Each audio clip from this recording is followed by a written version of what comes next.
Good morning. Our message this morning is called A Quiet Power. What comes to your mind when you think of something powerful? What, Asher? What? God. That's right. Anything else? Some of the things that are powerful, when I think of something that has a lot of power, I think of an airplane.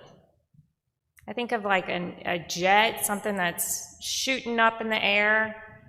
That's got to have a lot of power. What about wind?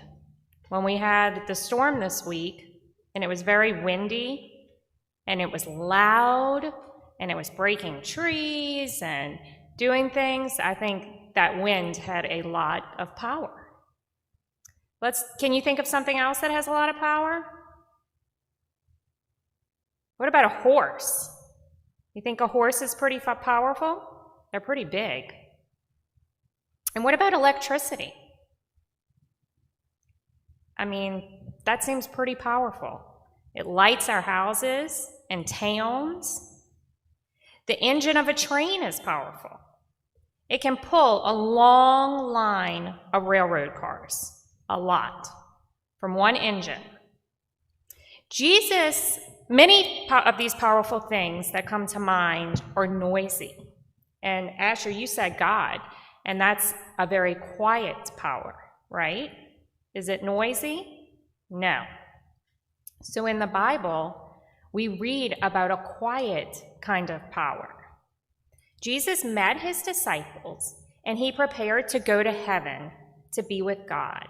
And he told them, "You will receive a power when the Holy Spirit has come upon you."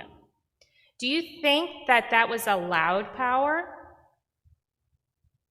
Do you think that it was powerful? More powerful than electricity? More powerful than, say, the airplane?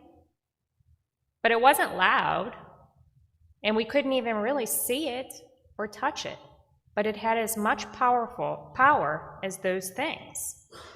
The Holy Spirit is God's Spirit that lives within us when we accept God's love. The Holy Spirit comforts us when we feel sad.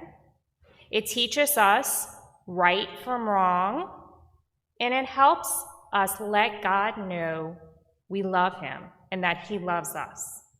The Holy Spirit gives us confidence. It's a quiet power that lives in each one of us. Are y'all ready for little lambs?